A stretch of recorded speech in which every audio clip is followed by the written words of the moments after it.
great teachers here in the Philippines. And yun, na-achieve ko naman to the level na kaya ko nang kunin yung mga harder tricks, the advanced, immediate, intermediate, like type of, skills. So, kaya ngayon na ready na ako, I said to myself, okay, I'm ready to showcase this type of act.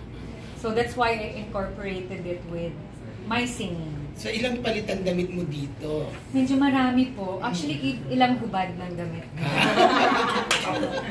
Hanggang sa mawala na. Oo, pero syempre hindi natin pwede gawin yun. Walang-wala. Na pwede sa backstage yun.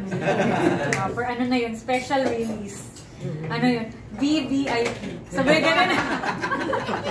By special request. Oo. Pero ano yun, mga 1 million per dance. Ganun. Depende po kung anong tatanggalin. Yung pagiging disc jockey mo, makikita rin dito? Actually, kasi Jennifer Lee is guesting on the show as well. So, gusto ko nang ibigay na sa queen ng disc jockey yan. Kasi Jennifer Lee naman talaga was the one who started DJ. So, actually si Jennifer Lee yung tumutulong sa akin sa mga ibang advice when it comes to DJing. So, I can say hindi pa naman ako masyadong ganun kagaling when it comes to that. But I do a lot of special events as well, festivals. But syempre, iba na yung level ni Jennifer Lee. So, I'll just leave that to her. Sino pang hot babes ang kasama dito? At anong gagawin nila? Si Gwen Darcy at si Zara Lopez, they will be part of this. Jennifer Lee, actually, supposedly Maui was part of this also, but she's leaving for Canada and US. So, hindi siya makakasama. Katya naman was part of the KTX show, the virtual. But she's trying to have a baby na. So, sabi ko, sige, pass na lang muna. And then, si Andrea naman, she's doing a lot of soap opera, ganon. So, sabi niya, Mare, ginaya talaga, diba? Mare, pass muna ako sa mga tumbling-tumbling. So, sabi ko, sige, okay, sige. Sa susunod na lang. Kasi, for sure naman, this is not gonna end here. And we're gonna have a lot of shows after this na pwede ko pang ilagay si Andrea. Baka pwede na siyang magdala ng kabayo niya sa show na yun. Pwede siyang mag-polo, oo. Kasi yun naman ang sport ni Andrea ngayon. But she will still be part of the artists that I will be featuring for. Kasi this is all about women. It's empowering women. And the women who inspired me all my life. Like my mom and, Patricia Javier. She's actually one of the person na inspired me so much talaga. And, syempre yung mga favorite natin, mga artists. So, I will be featuring pa rin in the videos sila Andrea. Magandang reunion project sana ng Viva Hot. Yes. Kompleto kayo. Oo. Sa susunod yun po yung goal ko. Kailangan lahat sila nakasabit sa kisa. Kasi parang hindi naman kami nagbubulaklak, diba? But this is gonna be a different Viva Hot Babes ang mapapanood nila. Kasi magiging sila, theater. Theater na ang Viva Hot Babes for this artificially show. Kasi yun yung sabi ko sa kanila, sis, wala tayong bulaklak tsaka kikay dito ha. We will be doing yung mga So hindi mo kakantahin yung mga ibang mga hits niyo before? May part? Oo, hindi pa. Kasi the concept talaga of this show is more of theater and burlesque and Broadway. So yun talaga. Cirque du Soleil. So yun po yung type of music natin. We will be featuring music from the 1920s, 1960s, and up to now. So it's like era, but not Taylor Swift era. Pero siya nakakatawa, buo pa rin yung hot babes. Paano nyo na-maintain yung friendship ng video? Siguro pagka matagal na kayong magkasama, wala na kayong parang pag may topak yung isa, o relax muna tayo guys, may topak yung isa. Pag yung isa may topak, may isang mag-aano dyan na parang, huy, magbati na kayo. Kumbaga parang hindi kami pwedeng mag-away. Kasi parang hanggang pagtanda na po namin, magkasama na kami. Kahit mawala na yung mga ibang tao sa buhay namin, basta we promised ourselves na we will be intact talaga. So never kayo nag-away talaga, nagkaroon ng issue sa Di naman maiiwasan yun sa mga babae, di ba? Parang minsan, noong mga time na mga bagets-bagets pa kami, kunyari pagka lumalabas, pag sinabing, oh, naka-heels lahat ha, may isa talaga dyan na naka-boots. So lahat parang, baka-boots. May mga ganong inggitan, di ba? Pero, now naman kasi na mas, ano na kami, parang we're more matured. Parang naintindihan na talaga namin yung mga tao. I mean, like in general, pag yung may mga nega, parang, sige, bye-bye. Pero basta kaming hot babes. Si JC, okay Intact kayo? kami. Okay Oo kayo? naman, yes. Anong say mo? May kambal siya? Ninang ka ba? Naku, oo, ninang kaming lahat. But I'm really, really happy for them. Kasi dream talaga ni, ni JC Parker yan na magkaroon siya ng family, magkaroon siya ng baby. Kaya nga nung nagka-baby na siya, hindi na namin siya masyadong ginugulo. Kasi before, we always have, to get together talaga na, kailangan meron tayong Thursday or like nagiinuman kami. Dati talagang pilitan, huy, uminom ka, ganyan-ganyan. Pero ngayon, hindi na. Parang, sige, nagtatry kang mag-baby. O sige, huwag kang uminom. Tubig ka na lang ha. Ganun. May mga ganun na kami. At kambal pa, di ba? Oo, talagang nakakatuwa. Nag-a-advise po kayo for motherhood? Sorry po? Nag-a-advise po kayo sa motherhood? Oo naman, ako. Sabi ko nga, yung mga gusto pang mag-baby until now na ganito na yung kung saan kami ngayon. Believe ako sa kanila kasi ako for myself, hindi ko na yata kaya magka-baby ulit kasi parang virgin na kasi ako ulit. Sayang So, naman. oo, nagsara na po siya. So, mahirap naman po buksan natin ulit, diba? So, dyan na lang po siya. Stay put na lang siya dyan sa pagka-virgin. Ano reaction mo na parang fantasy ka pa rin kalalaki? Masaya ako na marami pa rin akong pinapatangkad. Oo. Happy pa rin naman ako na matangkad. Marami ako nakikitang matangkad. So, pag may lumalapit sa akin, Miss Sherry, alam mo ba, idol kita? Alam ko na kaya ka matangkad. Anong kahit mo ulit? Ganon. Kumbaga parang happy ako na kahit hanggang ngayon meron pa rin humahanga. Ganon. So, may asim pa rin pala kami. Ganon. So, happy ako naman. I don't have any basta wag lang ng bastos, diba? Wala naman pa akong na-encounter so far. So, I'm happy. Salamat po sa mga hanggang ngayon napapatangkad ko pa rin. Napapanood ka pa rin namin sa mga ibang mga Viva Max film. Even up to now ba, welcome back ka pa rin tumanggap ng mga sexy roles? Or Wala parang may na. limitation na? Oo, wala na. Kumbaga parang nagpaalam na ako kay boss. But I'm very, very thankful to Viva for giving me a very big opportunity talaga in showbiz. Kasi din ko naman talaga yun na magkaroon ng mga pelikula. And up to the end, talagang sinuportahan ako nila boss. Binigyan ako ng sariling movies. Kumbaga parang I'm very, very thankful pa rin po sa Viva for still giving me the opportunity. And syempre, for me, I already have a son na 16 years old. And mahirap naman na pag nanood siya ng Viva Max, nakita niya yung nanay niya doon, di ba? So, kumbaga parang, and I had an experience na talagang nakapag-wake up call sa akin, na pumunta ako sa school ng anak ko one time, tapos, syempre, tungtuwa ako, mami, di ba, hello, naglalakad ako ganyan, tapos, biglang may nagpigil sa akin, kuya ng mga classmate, Miss Sherry, tungtuwa naman ako, I watched your film! Ako naman parang ang layo pa niya, di ba? Sabi, oh my God, thank you so much, what film? Ni Risa! And sex game! Sabi ko, tayo na lang dito. Mag-usap tayo dito sa tabi ko. Alas niyo na po yun. Oo, kumbaga parang yung sex games, medyo na-scared ako nung sinigaw niya sa school. So dun parang talagang sabi ko, you know what, I think this is time for me to switch to another parang path. Kumbaga parang I still want to do films, but I want to do yung mga serious roles na, yung wala nang masyadong breast exposure, yung gano'n. Kasi time na pong magpahinga ng mga alaga ko. Kasi po medyo marami-rami na silang exposure. Sa stage na lang na po. Sa stage na lang.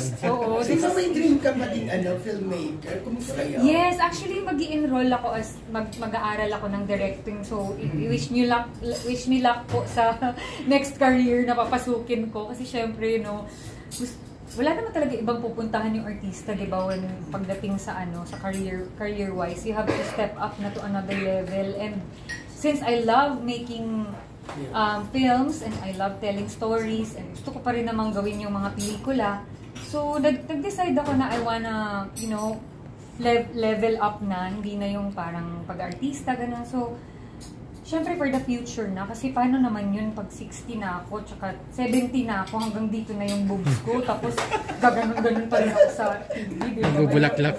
Baka naman sukahan na, baka sukahan na ako ng mga ano nun, pinapatangkad ko dati. Nagpe-painting din po. Directing ang plano mo. Opo. Gusto mo mag-direct. Yes, I wanna direct a movie in the future, yes. Sino yung mga nakikita mong artist ngayon that you want to direct soon? If given a chance to choose an Yung mga bago ngayon. Yung anak ni nila Aga. Si Tasha. Si Atasha Atasha. and Parang si- gusto ko siyang one day I can direct her movie. Sino pa ba? Siyempre yung dream ko kung kaya pa kay Madam Nora Honor. Idol. Tapos kasama ka rin sa movie? Oo naman, why not, diba? Parang yung mga dream ko talaga na sana makatrabaho ko pa rin in the future. Ganyan. Sa guy? Okay po. Sa Guy, Yung mga bago Guy ngayon. na, ate Guy.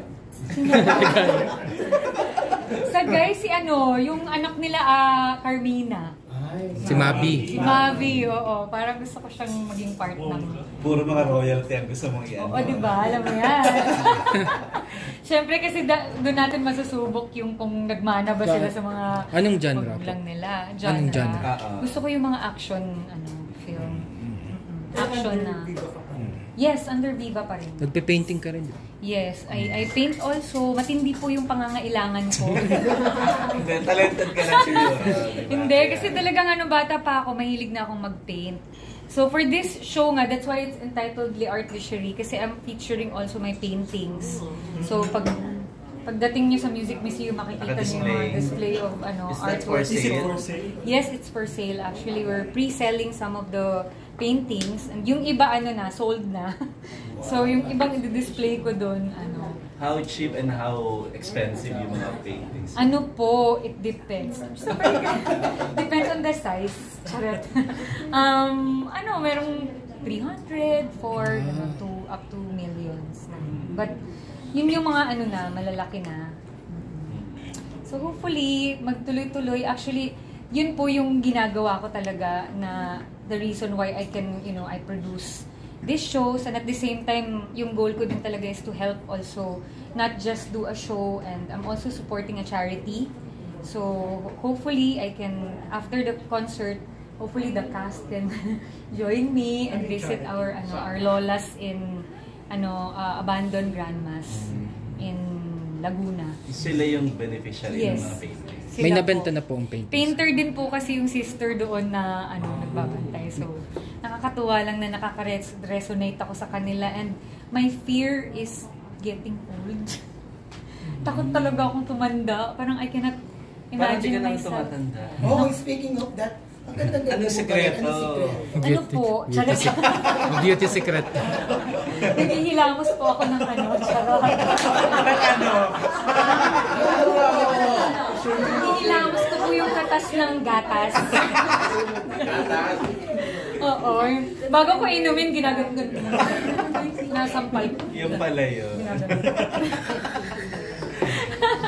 Para naman diba? Siyempre, I eat healthy and I work out a lot. Oo. Siyempre, kailangan natin yun, lalo na pagka medyo nagkakaedad na Yung tayo. pole dancing din. Oo, tsaka pole dancing talaga helped me a lot. Kasi parang minsan tinatamad akong mag-workout, tinatamad akong mag-gym. So what I do is, I pole dance talaga. Sa food, maingat ka. Actually, you know what? Sa totoo lang, I still eat mga pork, mga ganyan. Pero hindi yung parang talaga, yung to the highest Mukbang. level. Oo.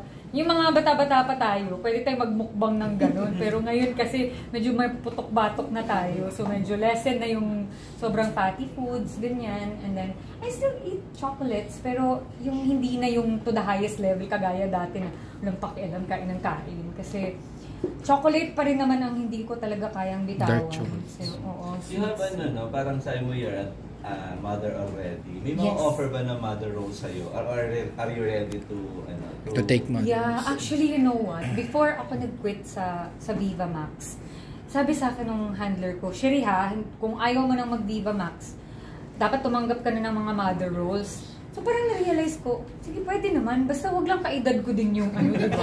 Halos kaedad. Minsan merong mga eksena na yung anak ko parang pwede kong ka-sex to eh. Parang ano, makakanta mama. So parang may Wala pa po bang ganon? Wala pang ganon? Wala pa? Oo, minsan yung parang anak. Pero alam mo yung parang, yes ma, nakatingin sa boobs ko. Opo ma. Wala pa namang ganon po? Hindi pwedeng ganito. Wala pang ganong roles na ino-offer? Well, meron lang nangyari one time. Tapos sabi ko, oh my God, parang jowa ko lang to eh.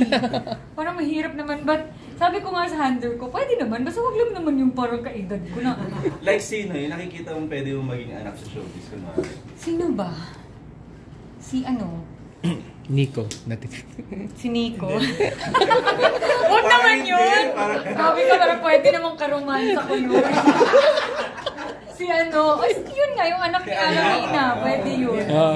Pero although mistiso siya, tapos morena ako, parang hindi imposible. Oo, but malay mo, baka naman, di ba?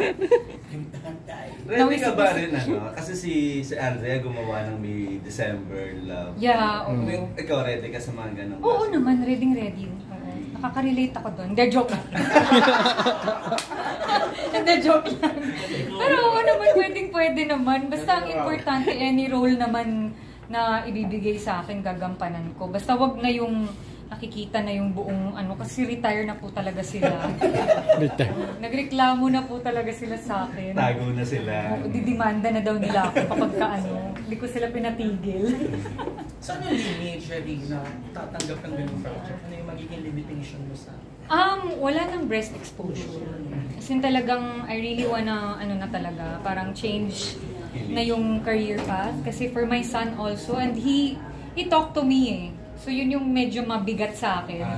Kasi dati parang iniisip ko pa, sige, parang gawin ko pa rin siya kasi pwede pa naman. Kumbaga, pwede ko pa rin naman Sexy ipakita. ka pa rin naman. Kaya ko pa namang makipagsabayan, makipaglaban sa mga bagets. Pero ano, syempre I'd rather just, you know, respect my son's feelings also. Na sinabi niya talaga sa akin, and inupo niya talaga ako. So, Ma'am, can I sit down with you? Ako naman parang, yes, kinabahan ako. Nakabuntis. Ay, ako naman sana. Tapos biglang sabi niya sa akin, Ma'am, whatever it is that you're doing, can you please stop it? Tapos nung sinabi niya sa akin yun, sinabi ko talaga sa kanya, before you even talk to me, I decided to stop na. Sabi ko. Because of what happened sa school? Oo, because what happened. Tapos, siguro feeling ko din, kaya sinabi niya sa akin yun, kasi nakita niya rin siguro na nung lumapit nga sa akin, tapos napanood. So parang, I felt like, you know, I have to respect his feelings, and I don't want him to be bullied sa school. Because of that, syempre, he's a growing boy, and marami ng classmate niya na nakapanood ng alam mo na, pag mga bagets na gano'n. So, mahirap na. Hindi, your mom. Diba? May possibility pong pumasok sa showbiz yung... Actually, you know what? Medyo eh. Kasi ang galing niya kumanta, ang galing sumayaw. And ano, hindi ko pa nakikita yung acting skills niya, pero he loves filming. Oo, mahilig siya yung... Minsan, ano siya, nag-edit siya ng mga videos ng mga classmates niya, ganun. Tapos tinuruan ko, sabi ko, buong gabi kaya tang nag-i-edit dyan. Gawin mo ng negosyo yan. Tinuturuan ko maging negosyante yung anak ko, diba? So, parang kumbaga, there's a big possibility na baka mag-showbiz din siya. At hindi ko naman siya pipigilan. Basta kung ano yung happiness niya, I will support him all the way. Invite them. Yes, I'd like to invite everyone to please support Les Arts de Cherie. It's a very spectacular concert that I hope you guys can support and watch. This is going to be on May 24 at the Music Museum, 8 p.m. Directed. Yes, so this is directed by Jet Loveria, and of course choreographed by Sir Egay from Bautista from Speed Dance Company, and Earl Baer, Earl Baer, ayan, and of course with the cast, all our dancers are coming from Speed Dance Company. So thank you so much for having us here. Yes, and of course my musical director, Mr. Bobby Velasco. Thank you. Bobby Velasco will be doing the music for all of this. Picture, please.